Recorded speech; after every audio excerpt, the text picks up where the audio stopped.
Hello good morning friends. मैंने बनानी है आज चिली पनीर की सब्जी। मैंने शिमला मिर्च और प्याज फ्राई करके रख ली है। मसाला मैंने ग्राइंड कर लिया है मिक्सी में, जिसमें लहसुन प्याज टमाटर अदरक और हरी मिर्च डाली है। अब मैंने मलाई और दही का पेस्ट बना के रख लिया है। फ्रेश मलाई होनी चाहिए। मैंने पहले भी वीडियो अपलोड किए हैं और दिखाया है कि मैं कैसे बनाती हूँ चिली पनीर की सब्ज़ी घर पर ही। अपने लिए मैंने ब्लैक टी रख दी है बना के, और हस्बैंड के लिए मैंने परांठा बनाया है। देखो कितना खस्ता, इसमें मैंने आटा में डाला था धनिया पत्ती और मलाई और नमक। कितना खस्ता परांठा बना है, बहुत ही हाथ लगाने से क्रश करने से पूरा ही क्रश हो गया, टूट गया। अब आ गई हूँ मैं अपने मंदिर में, पूजा स्थान में। मैंने सारी सफाई कर दी है और इधर बनाने जा रही हूँ मैं प्याज के परांठे। खूब सारे प्याज मुझे कट करने हैं। बेटे के लिए मैंने बनाया था टिफ़िन, सैंडविच बनाए थे जैम लगा कर, लेकिन वो तो भूल गया घर पे। बोतल भी भूल गया और टिफ़िन भी, दोनों चीज़ें जल्दी जल्दी में घर भूल गया। और मेट्रो के लिए निकल गया जल्दी से, क्योंकि आज वो अकेला जा रहा था। खूब सारे प्याज कट कर रही हूँ, हरी मिर्च कट कर रही हूँ, धनिया पत्ती, अजवाइन, नमक और लाल मिर्च डालकर मैं परांठे बनाने जा रही हूँ प्याज के, जिसके लिए मैंने हरी मिर्च को बारीक बारीक काटा है और साथ ही मैंने खूब सारे प्याज कट कर लिए हैं। बहुत ही टेस्टी परांठे बनते हैं। जितना कम फैला के बनाओगे ना, छोटा सा उसे बेल लो, उसके अंदर ग्रीस करो और नमक मिर्च और प्याज। अगर टूटते हुए दिखाई दे रहे हैं कि आपसे बिल्कुल भी नहीं बन रहे, तो नमक रोटी फैलाकर थोड़ी स्प्रेड करके गोल रोटी, उसके ऊपर आप ग्रीस करके नमक मिर्च अजवाइन लगा दो और सादा कटा हुआ प्याज बारीक बारीक ना उसके अंदर डाल दो और स्टफिंग करके उसको बेल दो। वो भी उस तरह ही बन जाता है जैसे हम प्याज में नमक मिर्च डालकर परांठे बनाते हैं। बिल्कुल वही टेस्ट आता है, बस फैलता नहीं है, टूटता नहीं है और गीला नहीं होता, पानी पानी सा नहीं हो जाता प्याज में। इसीलिए मेरी मदर इन लो ना हमेशा प्याज रोटी पे रख कर बनाती हैं, नमक मिर्च वे रोटी पर ही लगा देती हैं। इससे ना बहुत अच्छा रहता है कि हमें ना दिक्कत नहीं होती बिल्कुल भी उसे को बेलने में, और उसको पकाने में टूटता नहीं है प्याज बिल्कुल भी। सुबह सुबह ना बहुत काम होता है सबके लिए अलग अलग। कोई कहता है मैं दही के साथ लेके जाऊंगा, हस्बैंड को तो पूरा मैं प्रॉपर खाना ही पैक करके देती हूँ, दही सब्जी और रोटी, और खा के भी नाश्ते में परांठा मलाई बटर परांठा कुछ भी खा के चले जाइए। या सैंडविच, बहुत दिनों से ना अब मैंने सैंडविच नहीं बनाए हैं, नहीं तो बहुत टाइम ना ग्रिलर वाले सैंडविच बन जाते हैं। स्वीट कॉर्न शिमला मिर्च और प्याज के, जिसमें काली मिर्च डाली जाती है, थोड़ा सा नमक ऐड करते हैं। लेकिन इन दिनों में ना बहुत दिन से, जब से पापा की तबीयत ख़राब हुई है ना, हमने सैंडविच ग्रिलर वाले बनाए ही नहीं हैं। इसलिए रोटी बना देती हूँ सुबह सुबह, क्योंकि कहने में वो आसान लगता है सैंडविच बनाना, लेकिन उसके लिए इतना सारा सब्जियों की कटिंग करना, या तो रात को करके सो तब तो हो सकता है, सुबह सुबह फिर भी मैं बहुत सारे, देखो बहुत सारे प्याज कट किए हैं मैंने। अभी काट रही हूँ हाथ से, क्योंकि मेरा जो चॉपर है ना वो ठीक से नहीं चलता है, वो मुझे इरिटेशन होती है उससे। इससे जल्दी तो मैं हाथ से ही काट लेती हूँ। अब मैं नया चॉपर मंगवाऊंगी। पहले मेरे पास चॉपर था ना, वो टूट गया था, नीचे गिर गया था और क्रैक हो गया था, उसके बाद वो चलना बंद हो गया। तो अब नया चॉपर लेके आऊँगी, उससे बहुत ही टाइम बच जाता है। ये सुबह सुबह बहुत इरिटेशन होती है, इतने सारे प्याज जो सब्जियां जो काटने पड़ते हैं ना, चॉपर हो तो फटाफट काम हो जाता है। बस डाला और चॉप किया, जल्दी से एक सेकंड में घुमाते ही हो जाता है सब कुछ। इसीलिए अब चॉपर लाना मेरी बहुत बड़ी ज़रूरत बन गई है। मैं पहले था वो टूट गया, अब नया लेकर आऊँगी। अब मेरे प्याज कट चुके हैं, अब मैं इसके बाद परांठे बनाने शुरू करी। मैं आपको दिखाऊंगी कैसे मैं प्याज के परांठे बनाती हूँ। कभी कभी सब्जी का कोई ऑप्शन समझ में नहीं आता ना कि क्या बनाए। आलू आलू खा कर भी ना सब परेशान हो जाते हैं। हस्बैंड को भी लगता है रोज आलू शिमला मिर्च, आलू गोभी, आलू मेथी, आलू पालक और आलू के परांठे, इसलिए इसलिए ना प्याज का ऑप्शन ठीक रहता है। बेटे भी आराम से खा लेते हैं, दोनों मूली वाले परांठे प्याज वाले सब खा लेते हैं। बहुत सारे प्याज काटने हैं, देख कितना टाइम लग रहा है मुझे सुबह सुबह। और सामने ना मैंने वीडियो दीवार पे लगाया हुआ है चिपका के, तो वहाँ से बार बार बंद करना और उतारना आसान नहीं होता, इसीलिए वीडियो बनता ही जा रहा था मेरा। मैं प्याज कट कर रही थी, साथ साथ मेरी आंखों में नाक में भी पानी आ गया है प्याज काटते काटते, क्योंकि आजकल प्याज भी ना बहुत कड़वे हैं। लेकिन हम है कि झांसी की रानी बन जाते हैं, सुबह सुबह हार मानने कोई तैयार नहीं होते कि हमारे हाथ में कुछ जलन हो रही है, आंखों में जलन हो रही है, ऐसा कुछ भी नहीं होता। बाप रे, कितने प्याज काटे मैंने, मुझे खुद ही नहीं आइडिया, ये तो मैं वीडियो देख के मुझे लग रहा है कि इतना टाइम मेरा वेस्ट होता है इन सबको काटने में। सच में मैं कभी नोटिस नहीं करती, मेरा जो वो ऑलमोस्ट टाइम है ना, सब्जियां भी, मम्मी भी पूरा दिन सब्जियां काटते रहते हैं, क्योंकि एक सब्जी नहीं बनती है, बच्चे कुछ खाते हैं, पापा के लिए कुछ और मैनेज करना है, मम्मी और मेरे लिए लिक्विड बनता है कुछ ना कुछ। इससे ना बहुत सारा टाइम जो हमारा ना सब्जियां काटने पीटने में ही चला जाता है। मम्मी है तो मेथी पत्ता, पालक, धनिया, पुदीना सब चूंटती रहती है बे पूरा दिन वही, क्योंकि वो कहती है मैं खाली बैठी क्या करूं, मेरा मन नहीं लगता, इससे अच्छा तुम मुझे सब्जियां वगैरह दे दिया करो। साथ में टीवी देखती रहती हैं पूरा दिन, साथ में सब्जियां वगैरह काटती रहती हैं। ये भी एक तरह का शौक है उनको कि मैं खाली नहीं बैठूं। अच्छे हाथ चलते रहेंगे ना, तो थोड़ी एक्सरसाइज होती रहेगी। उनको ये रहता है कि मैं बिल्कुल ही खाली हाथ बैठ गई, कुछ भी नहीं करूँगी तो मेरे हाथ पैर नहीं चलेंगे। इस चीज़ से उनको बहुत डर लगता है, इसीलिए वो चाहती हैं कि मेरा हाथ पैर चलते रहें, जो कुछ मैं कर सकती हूँ वो करती रहूँ। देखो प्याज मैंने कट कर लिए हैं और आधे प्याज रख दिए हैं, और बाकी के प्याज में मैंने ना, प्याज में नमक मिर्च डाल दिया है। और परांठा मैंने सबसे पहले गाय की रोटी बनाई है, इसमें नमक मिर्च ऐड कर दिया है। अब मैं साथ के साथ रोटी बेल कर उसमें प्याज की स्टफिंग करना शुरू कर दूंगी। वैसे पानी छोड़ने का डर बना ही रहता है, गाय की रोटी बनने तक मुझे वेट करना है, क्योंकि गाय की रोटी को ना प्याज वाले हाथ नहीं लगाती हूँ मैं, उन्हें देव देवता मानकर उन्हें, एक जो चपाती हम निकालते हैं गाय के नाम की वो निकाली जाती है, कोशिश रहती है उन्हें प्याज का हाथ ना लगे। अच्छे से नमक मिर्च मिक्स कर लिया है मैंने। अब मैंने स्टफिंग करनी शुरू कर दी है। अब देखिएगा, इस तरह एक हाथ में मैंने कैमरा पकड़ा हुआ है, एक हाथ से मैं स्टफिंग करके दिखा रही हूँ। अब मैं इसे हल्के हाथों से बेल लूँगी।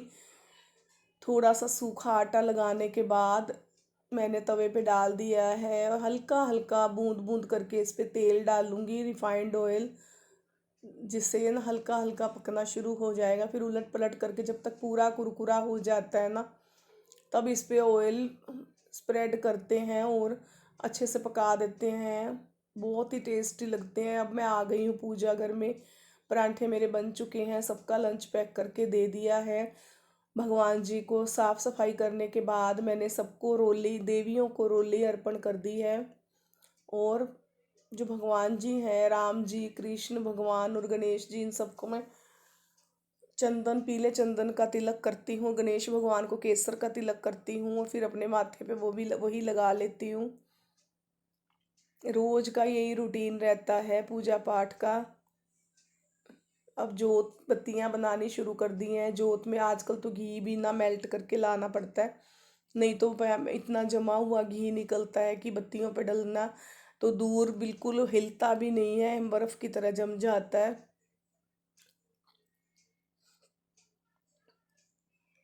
ये भी काम में एक पूरा घर का काम होता है, जो किसी को दिखाई नहीं देता कि चलो पूजा कर, अपने लिए पूजा कर रहे हैं, लेकिन घर का काम है, ये भी डेली रूटीन का काम होता है। भगवान का काम करना आसान बात नहीं होती, 1.5 से 2 घंटे लग जाते हैं पूरे काम में। जोत जला दी है मैंने। आज तो शुक्रवार है, आज मुझे खीर भी बनानी है। शुक्रवार को ना बहुत ही काम बढ़ जाता है, क्योंकि कन्याएं आती हैं शाम को, उन्हें इनविटेशन दिया होता है, हर शुक्रवार को वो आ जाती हैं अपने आप, और उन्हें दक्षिणा के साथ खीर खिलाते हैं हम लोग, और वे अपने आप अपने टाइम पे आ जाती हैं, 8 बजे, कभी 8:30 बजे शाम को। तो मैं दिन में ही बना के रख देती हूँ, ताकि ठंडी हो जाए अच्छे से और स्वाद लगे, टेस्टी लगती है। गरम गरम खीर नहीं खाई जाती किसी से भी। मैंने कथा करनी शुरू कर दी है, कथा पूर्ण हो गई है, अब मैं आरती करने जा रही हूँ। सुबह सुबह लक्ष्मी जी के दर्शन करके, श्री यंत्र के दर्शन करके, कुछ मंत्रोच्चारण करके मैंने जोत कर दी है। शाम को मैं पूरी तरह कथा करती हूँ, लोटा स्थापित करके चावलों की ढेरी के ऊपर, जैसे प्रॉपर वैभव लक्ष्मी कथा में बताया जाता है ठीक उसी प्रकार करती हूँ। मैंने भोग लगा दिया है आचमन करवा के, और दोनों तरफ जल डाल के जय और विजय द्वारपाल खड़े कर दिए हैं, और पीछे की तरफ भी सिर के ऊपर से घुमाकर जल डाल दिया है पूरे घर में। अब थोड़ा सा जल हाथ में लेकर मैं भूमि नमस्कार करूंगी, जल को धरती पर छोड़ दिया है। ओम इंद्राय नमः सकराय नमः, ओम इंद्राय नमः सकराय नमः, ओम इंद्राय नमः सकराय नमः का जाप कर दिया है। अब मैं धूप दीप दिखाने के लिए कमरे में लेकर जा रही हूँ जोत को और आरती को, ताकि सारे कमरों से नेगेटिविटी दूर हो जाए।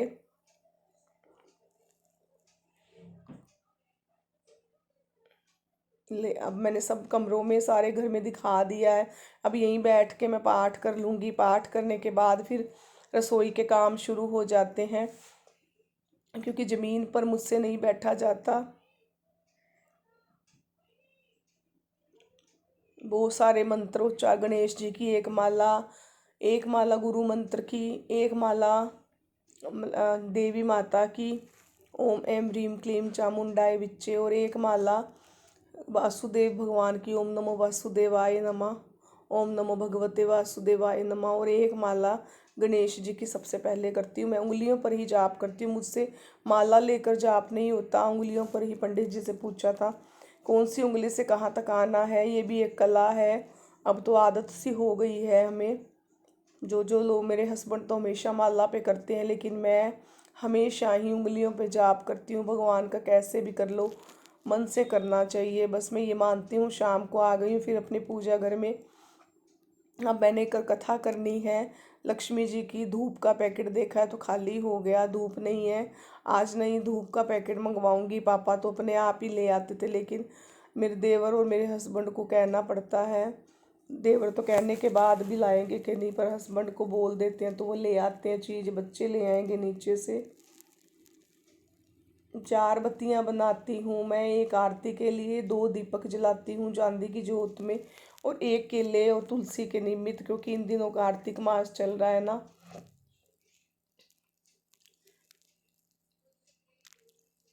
तो दीपदान का विशेष महत्व होता है। बत्तियां मेरी बन चुकी हैं, और अब मैं कटोरी बना लूँगी धूप की, और उसके अंदर कपूर और लौंग डालकर उसे भी प्रज्वलित कर दूँगी। कि लक्ष्मी जी की पूजा में वैसे भी मैं सुबह शाम कपूर जलाती हूँ घर में।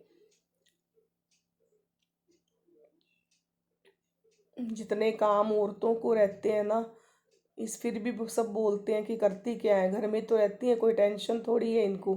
बाहर का काम करना बड़ी टेंशन होती है। लेकिन जो घर बाहर का काम करती थी ना, तब भी घर के इतने ही काम होते थे, और उस बीच बाहर के काम के लिए टाइम निकालते थे, अपना रेस्ट नहीं हो पाता। चावल मैंने अर्पण कर दिए हैं लक्ष्मी जी के चरणों पर, तिलक करके लक्ष्मी जी को चावल अर्पण कर दिए हैं।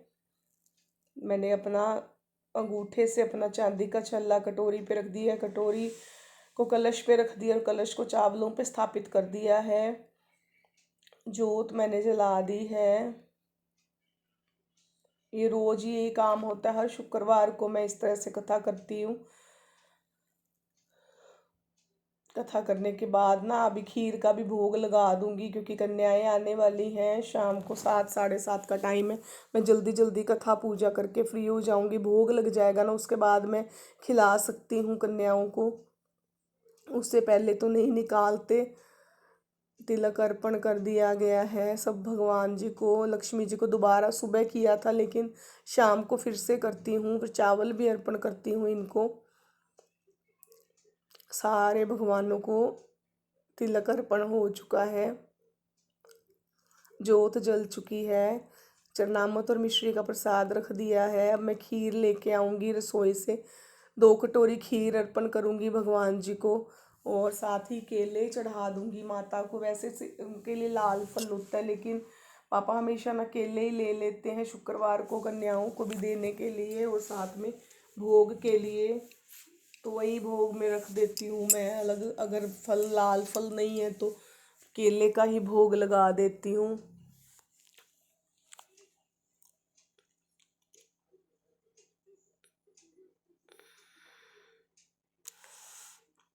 ये बार बार पूजा, क्योंकि कोई हेल्पर नहीं है, अगर एक बार नहीं तो यहीं पे आ जाते हैं पूजा में, तो किसी को बोल दो तो ला दे। कोई बच्चे अपने अपने काम में बिजी हैं, कोई खेलने गया हुआ है, कोई सो जाता है। तो सारा काम मुझे ही, कोई मेरी बहन नहीं है, कोई ननद नहीं है, तो कई बार मुझे बहुत लगता है कि कोई ना कोई पास होना चाहिए। एक काम अपन कर रहे हैं तो कोई भी काम दूसरे बंदा पास में खड़ा है ना, उसको बोल के करवाया जा सकता है, लेकिन कोई भी नहीं है मेरे पास तो जो मेरी हेल्प कर सके। सारे काम खुद ही करने हैं, चाहे 10 चक्कर लगाने पड़े, चाहे 25 चक्कर लगाने पड़े, क्या करें भाई, काम है तो करना ही पड़ता है। खीर मैंने अर्पण कर दी है, अब केले का प्रसाद भी अर्पण कर दिया है। आरती करने जा रही हूँ और साथ ही मैंने कपूर जला दिया है पूजा में।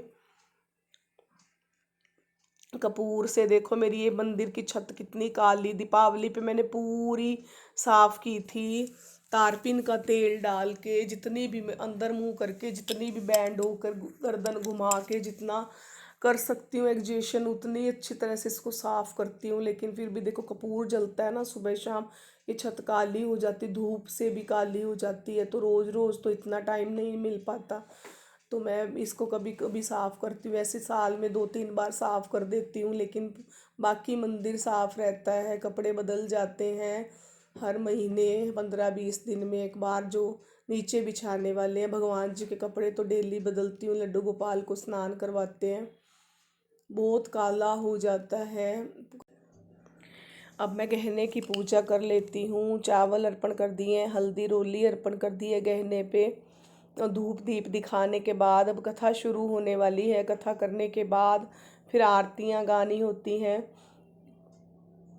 लक्ष्मी जी की कथा 2 तरह की है। पहले वाली जो कथा चलती थी वो दूसरे टाइप की थी, शीला वाली थी। अब जो कथा आई है ना वो थोड़ी चेंज है, जैसे जिसको भी साक्ष्य मिलते हैं वो उसी टाइप से कथा लिख देता है। मैं हर शुक्रवार को कथा पढ़ती हूँ। पहले मैंने बीच में छोड़ दी थी, काफ़ी दिन तक एक शुक्रवार के व्रत चल रहे थे, उनका भी उद्यापन कर दिया था मैंने कुछ शुक्रवार पहले। शुक्ल पक्ष में ही किया जाता है, लेकिन ये कथा पढ़ना मैं शुक्ल और जो कृष्ण पक्ष दोनों में ही कथा पढ़ती हूँ, उससे कोई फ़र्क नहीं पड़ता। ऐसे खाटू श्याम बाबा के पाठ होते हैं ना, तो वो भी शुक्ल पक्ष में ही किए जाते हैं, लोग करते हैं। द्वादशी को उनको भोग लगता है, एकादशी को भोग लगता है। अपने मन में श्रद्धा होनी चाहिए।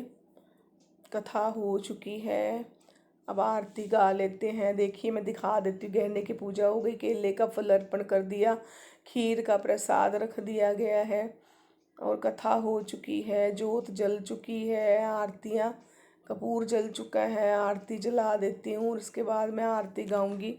मुझे आज 6 आरतियाँ गानी है, 5 तो रूटीन में गाती हूँ। आज अब मैं केले पे दिया जलाने जा रही हूँ। बाहर लड़ियाँ जल ही रही हैं, रोशनी का पर्व है तो लड़ियाँ जलती रहती हैं। केले में ना रख के ना मैं इसे खाली लोहे की बाटी रखी है, जो पहले मैं मेहंदी लगाने के लिए लाई थी, लेकिन अब मैंने इसको दिया जलाने में इस्तेमाल कर लिया, क्योंकि पापा से ना हर रोज़ कोई ना कोई गमला जल जाता है प्लास्टिक का। तो मिट्टी के गमले बहुत भारी रह जाते हैं, टूट भी जाते हैं, तो प्लास्टिक का वो जला चुके हैं। इसलिए मैं आजकल ना उसी में रखती हूँ, लोहे की बाटी में ही रखती हूँ दिया, ताकि पत्तों को भी सेक ना लगे और गमले भी ठीक रहें, हम जले ना, क्योंकि जला हुआ फिर ना उसमें पूजा करना अच्छा नहीं माना जाता है। अब मैं आरतियाँ गाने जा रही हूँ, फिर सब पूरे घर में आरती दिखा के आऊँगी और सबको प्रसाद बांट दूंगी। तब तक कन्याएं आ जाएंगी और कन्याओं को खीर खिलाने के बाद ही हम सब खाना खाते हैं। आरतियाँ हो चुकी हैं, बीच में ना कपूर पूरा हो जाता है, बंद हो जाता है, जिसकी वजह से ना हमें तो दोबारा कपूर लेकर ना आरती में डालना पड़ता है। कपूर के बिना आरती करने का ना मज़ा ही नहीं आता। कपूर ख़त्म नहीं होने देती मैं घर में। आरती हो चुकी है, मैंने 3 बार जल घुमा के भगवान जी को आचमन करवा के मैंने भोग लगाने के लिए रख दिया है। दोनों तरफ जय और विजय द्वारपाल के रूप में खड़े कर दिए हैं।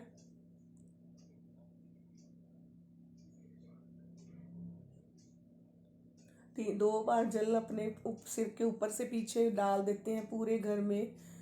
अब आरती ले ली है मैंने, 3 बार आरती ली जाती है। ध्यान रखिएगा, जोत के ऊपर से कभी आरती नहीं ली जाती। जिस आरती को हम घुमाते हैं उसी के ऊपर से 3 बार आरती लेते हैं। पूरे घर में आरती दिखाने के बाद मैंने प्रणाम कर दिया है। अपने किसी भी गलती और त्रुटि के लिए क्षमा याचना कर ली है भगवान और लक्ष्मी माता से। अगर मुझसे इतनी पूजा पाठ में कोई भूल हुई है तो मुझे क्षमा करें। सारा प्रसाद मैंने मिश्री, जल का, केले का और खीर का यहाँ से ले लिया। अब बना रही हूँ हस्बैंड और अपने लिए चाय।